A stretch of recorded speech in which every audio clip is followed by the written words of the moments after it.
fiery horse with the speed of light, a cloud of dust, and a hearty hi-yo silver, the Lone Ranger.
His faithful Indian companion Tonto, the daring and resourceful masked rider of the plains, led the fight for law and order in the early western United States.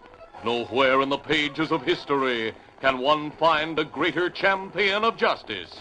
Return with us now to those thrilling days of yesteryear. From out of the past come the thundering hoofbeats of the great horse Silver. The Lone Ranger rides again. Come on, Silver! Let's go, big fellow! Hi-yo, Silver! Away!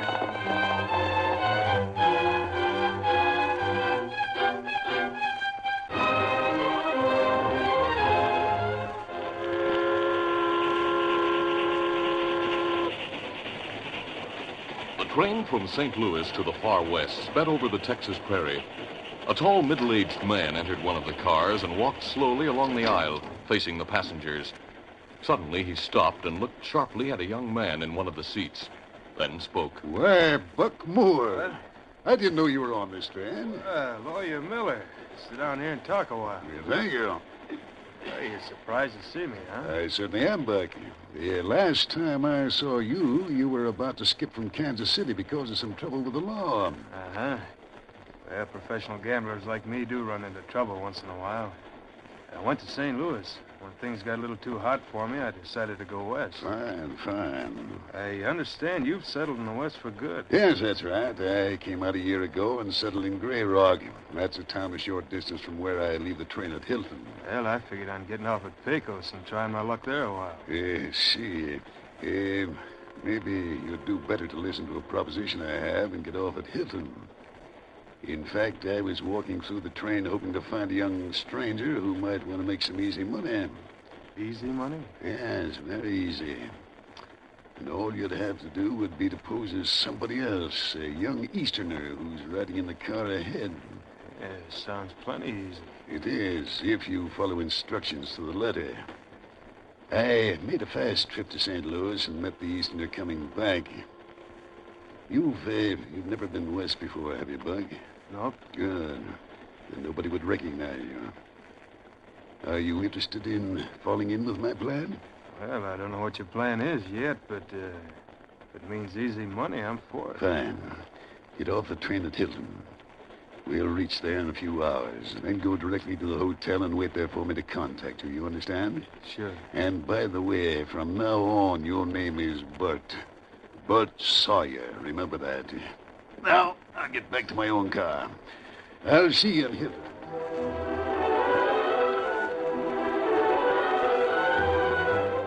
It was a warm night, and the Lone Ranger and his Indian companion Tonto were sleeping under the stars a short distance from the town of Hilton. Suddenly, the two men were aroused by distant shots. Tonto, You hear those shots? Me hear 'em. We'll investigate. Me get horses, Kimasabi. Not hear any more shooting. We'll ride to the trail anyway and look around. Silver and Scout. Glad to get going. Yes, let's hurry.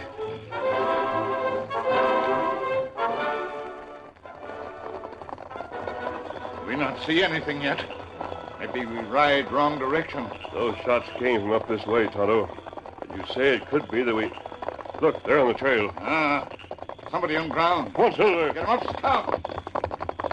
Oh, Silver. Oh, easy, steady, fella. Easy, Scout. Easy, fella. Him young fella. Me not know him. He's alive, but unconscious. Him hurt bad. Yes, a bullet wound in his back. We'll apply bandages, and we'll take him to camp. His horse must have run away. That's right. All right, Tonto, let's get busy. The Lone Ranger and Tonto took the stranger to their camp, where they did all they could to overcome the effect of his wound. It was late afternoon of the following day before the stranger finally opened his eyes and stared at the Indian and the masked man who bent over him. That mask. Were you the one? We were here in camp. We heard shots and went to investigate. We found you lying on the trail and brought you here. But the mask. I'll explain the mask later. I'm not an outlaw. Now you'd better rest. We'll talk after you regain your strength. No, I want to talk now. Here, medicine. You take it.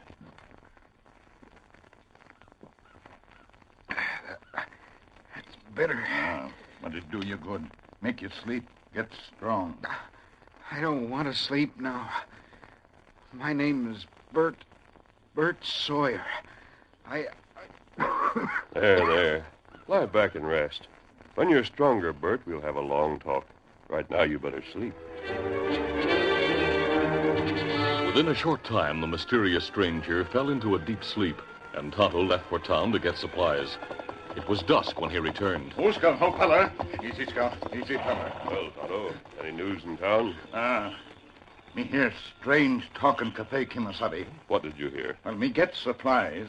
Then me stop in at cafe. While me there, two men come in. Me hear 'em talk.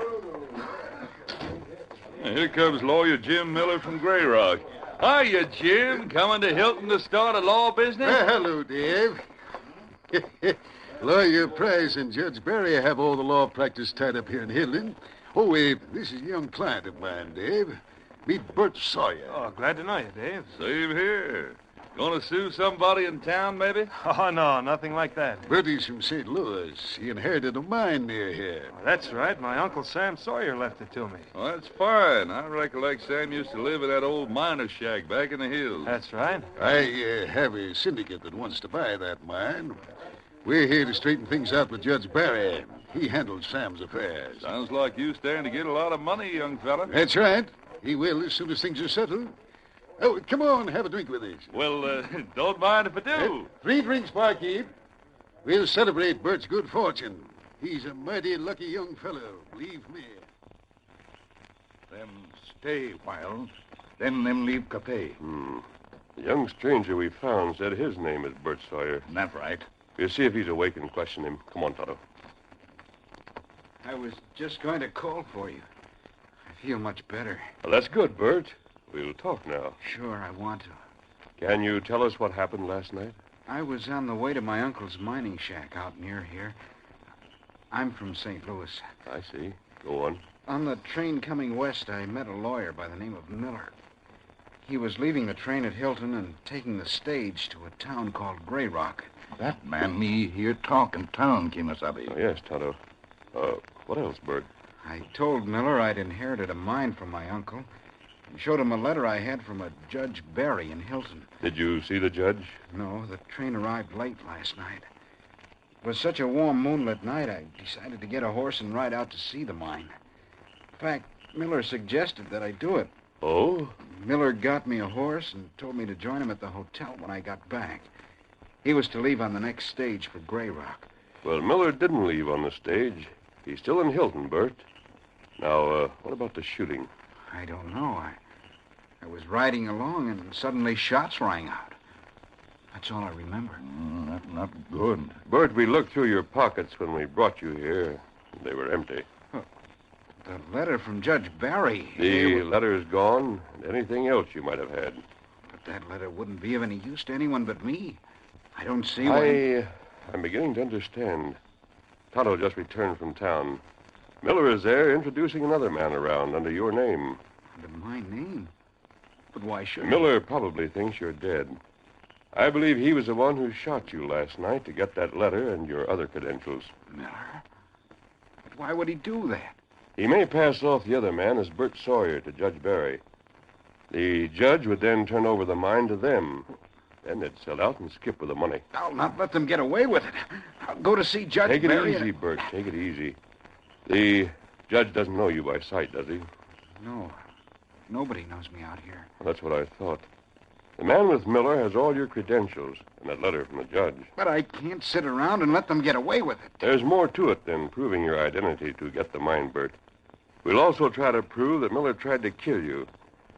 I've thought of a plan that may make Miller and the young imposter show themselves up for what they are. What can you do?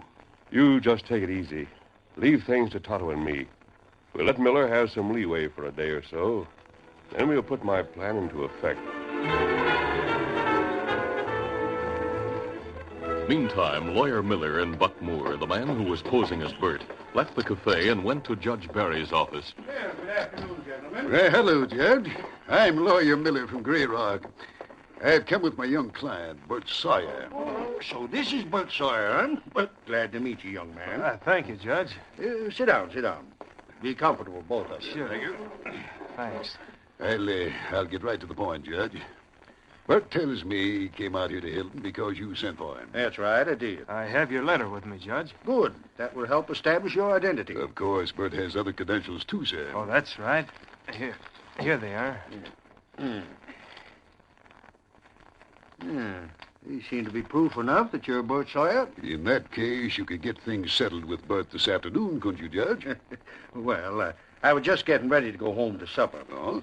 You come around tomorrow afternoon, we'll get the matter settled once and for all. How's that? Yep, just as you say, sir. We'll come back tomorrow about 2 o'clock.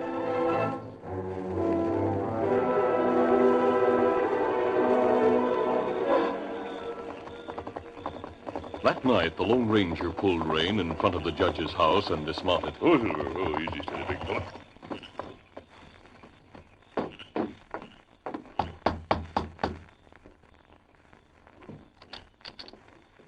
Good evening, Judge Barry. Well, the Lone Ranger. Do come in, my friend. Thanks. Well, I'm mighty glad to see you again. Thank you. Please sit down, sir. Oh, thanks. Judge, I came here to seek information about a certain matter. Something wrong? I have reason to think there is. Did a young man who called himself Bert Sawyer come to see you today? Yes, he did. Brought a lawyer with him. Well, Judge, I feel certain he's an imposter. An imposter? Why, he showed me plenty of credentials and all. What makes you think that? There's a young fellow at our camp. He was shot from ambush last night. I'm sure he's Bert Sawyer. I see. Well, I'll hold up settlement of the case till we can get a description of the real Bert Sawyer telegraphed from St. Louis from some of his friends. Yeah, we'll do that, of course. But I have a plan I'd like to put into effect to prove the 2 men who came to see you were responsible for the attempt on Bert's life last night. Why, they're coming back to see me tomorrow at 2 o'clock. Good. I'll need your help to carry out the plan I have in mind. Of course. You know, I'll do what I can to see that justice is done. What's your plan? I'll tell you, then you'll know what to do when they come to see you tomorrow.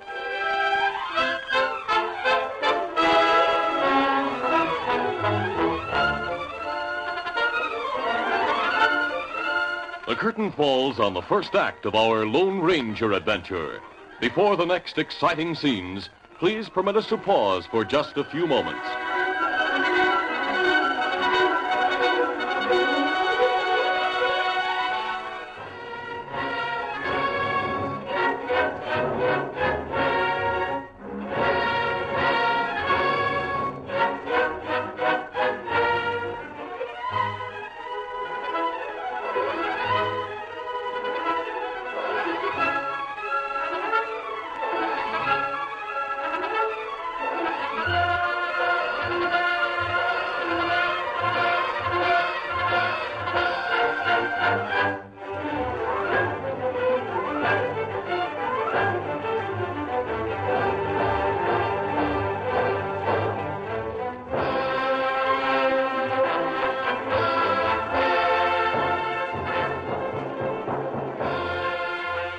to continue. Promptly at 2 o'clock the next day, Lawyer Miller and Buck Moore arrived at the judge's office. Well, here we are, Judge. Yes, so I see. Right on time, too. We want to get this matter settled as soon as possible. Of course, Mr. Sawyer, you showed me plenty of credentials and all. But there's just one thing that'll really satisfy me, that you are Sam's nephew. Well, what's that, sir? I was given to understand you always carried a gold locket around with you. One your mother gave you with her picture in it. Now, if you could show me that, Locket? we'd... Oh, yes, you showed it to me on the train, Bud.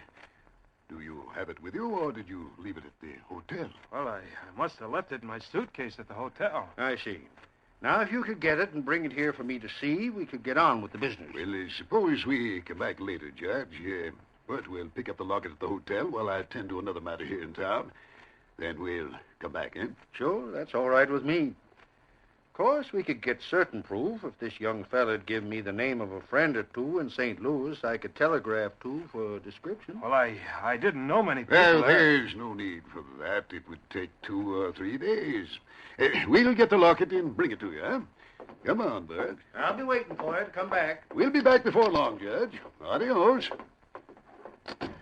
Look, Miller, what are we going to do? We'll get a couple of horses right away from the livery stable and ride out the trail to where we ambushed that Sawyer fella. Maybe he's been found by now. The trail's hardly ever used, so they tell me.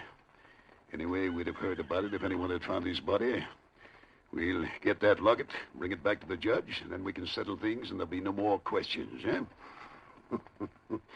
We'll leave Hilton tonight with the deed to the mine and the prospects of plenty of money for both of us from now on. While Lawyer Miller went to the livery stable for horses, Buck waited at the hotel. A short time later, Miller entered the room. Well, did you get the horses? Yes, they're outside at the back of the hotel. Listen, I've been thinking, Miller. You told the judge you were showing that locket on the train. Now, maybe Sawyer carried it in his suitcase. No, he didn't show me the locket. I had to say something to cover up. I went through Sawyer's suitcase last night, but there wasn't any locket in it. And he must have carried it on his person. Yes, that's right. That's why we have to go out there and search him again. I thought I went through his pockets thoroughly, but I must have missed it. It's funny to me that the judge wants to see that locket, considering all the credentials we showed him. The judge has strange ideas sometimes, I hear. Maybe old Sam mentioned the locket to him, and he thought that would be a good check on your identity. Yeah, but what if we don't find it? We'll be in trouble if he checks with Sawyer's friends back east. I have a couple of friends in St. Louis. If we don't find the locket, I'll wire them tonight. Then you can give the judge their names. They'll telegraph your description to him. Well, I don't know. Now, stop worrying. I've planned all this carefully, and I've covered every angle. Yeah, you're plenty smart, all right. Thanks. We have a lot at stake. Well, come on. We'll get the horses and ride out to search Sawyer's body for that gold locket.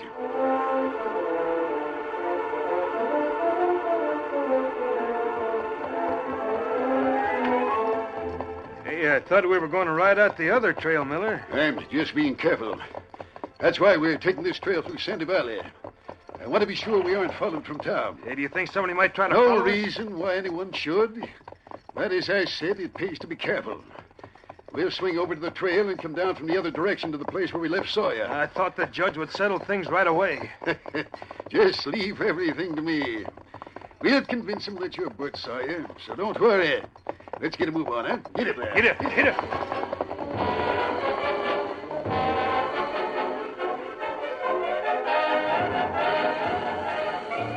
Meantime, in response to a note from the judge that Tonto had taken to town that morning, the sheriff of Hilton and a few of his men met the Lone Ranger and Tonto not far from the old miner's shack.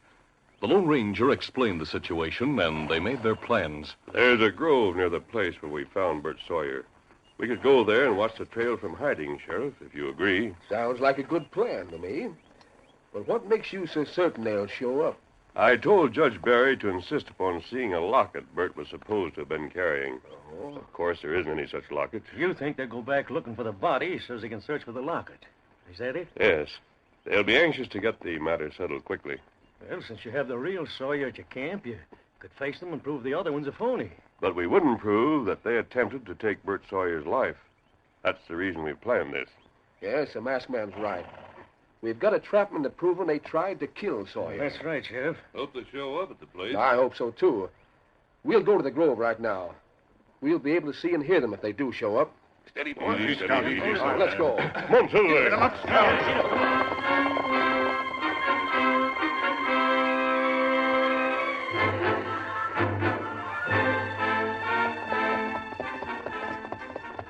Before long, Miller and Buck Moore approached the place where Bert Sawyer had been shot from ambush. Yeah, the place where Sawyer fell is just around this bend. I hope we can get that locket. Yeah, so do I. Hey, looks like the body is gone. Yeah, somebody must have found him. You sure that's where he was? Yes. We hid in that clump of trees to the left, remember? Yeah, that's right. Oh, there, oh. Yes, he's gone, all right. Do you think it's safe for us to go back to Hilton?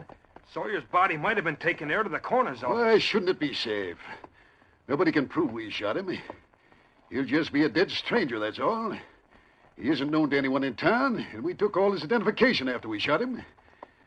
Well, we might as well start back the way we came. You're not going anywhere, Miller. Drop your gun. Hey, look, coming from that grove, a masked man and several men with him. We heard every word you said.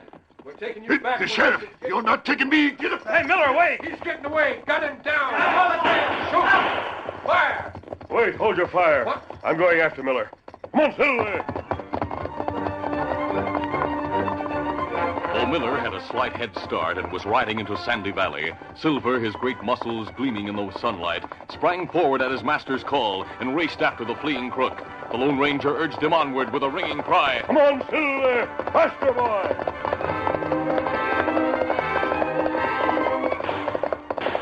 In a frenzy of fear, Miller, racing some distance ahead, shot wildly at the masked figure behind him. Thinking that Bert Sawyer was dead, he felt that any chance of escape was worth trying, rather than face what he thought would be a charge of murder. Glancing back over his shoulder once more, he saw that the Lone Ranger had gained ground and was gradually closing up on him. He raised his gun and fired again. Missed him, and my gun's empty. I'll swing off the trail into the sagebrush. Get up there, fella. Get up. Come back. There's quicksand. He says there's quicksand. Down there, it's a trick. Hurry up there, faster. Miller's horse had suddenly stopped short, throwing the crook over the horse's head into a swampy stretch of land. It is quicksand. I'm in it. I'm sinking fast. Help me. Hold him, hold. Here, that's the end of my lariat. Quick. Grab it, quick. I can't. It fell short. I'm being pulled under fast. I'll try again. Stop struggling. Stop struggling. Hurry. Here it comes. Grab it. Yes, I have it. Slip it under your arm. All right. There it is, hurry. You'll be out of there in a minute. Come on, Silver, back.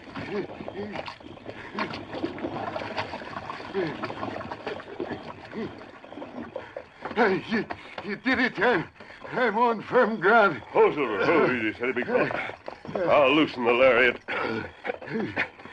There. That quicksand almost got me. I'll tie your hands, and I'll take you back to the sheriff.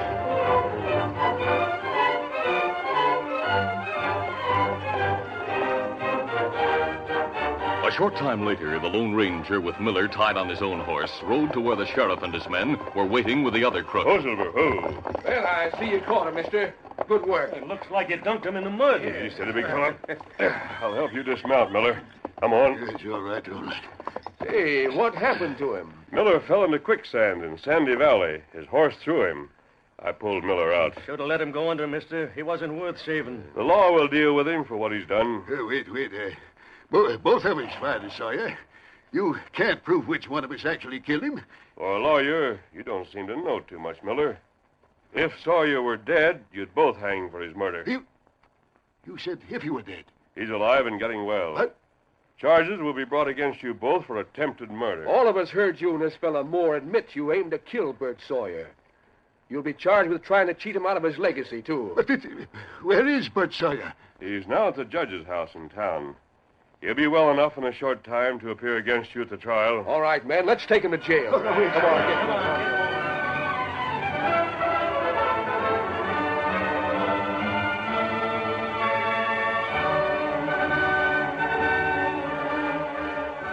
That night, in a room at the judge's house, the sheriff and the judge stood with the Lone Ranger beside Bert Sawyer's bed. Well, young fella, looks like things have turned out all right for you after all. Doctor says I'll be up and around in a week. You were lucky the masked man found you when he did, or you might not be around now to get your legacy. Oh, it was a sorry day when you took to trusting an hombre like Miller. The law will take care of Miller and his friend. He might have got away with this scheming if the masked man hadn't been around to stop it. We'll come over tomorrow and settle your uncle's estate with you, Bert. Miller said there was a syndicate that wanted to buy the mine. That's why I happen to know there is a group that wants it. You can get a good, honest lawyer like Lawyer Price to handle the deal for you, and you'll wind up with a good sum of money. I reckon you'll take it and go back to St. Louis and set yourself up in business, young fella? No, I'm going to settle down in Hilton. I like it out here. I'm glad you feel that way about it, Bert. We need young men out here to help build the West. Well, Tonto's waiting outside for me, so I'll go along now. I'll see you again soon. Adios. Good night. Good night. And there goes a mighty fine friend to have, Bert. He saved your life, according to the doc, and even turned around and saved the ornery critter who tried to cheat and kill you. He straightened things out for me, too. He believes in helping folks and saving folks' lives, not in killing like so many others out here. He's done more for the West than any other one man I know. Yep, that's right, Judge. Funny, but even though I stayed at his camp, I still don't know who he is. Nobody rightly knows, Bert. But one thing I do know, when he's on your side, you really have a friend you can always depend on. Yep, the Lone Ranger is the finest hombre I know, bar none.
This is a feature of the Lone Ranger Incorporated, created by George W. Trendle, produced by Trendle Campbell Enterprises, directed by Charles D. Livingston, and edited by Fran Stryker. The part of the Lone Ranger is played by Brace Beamer.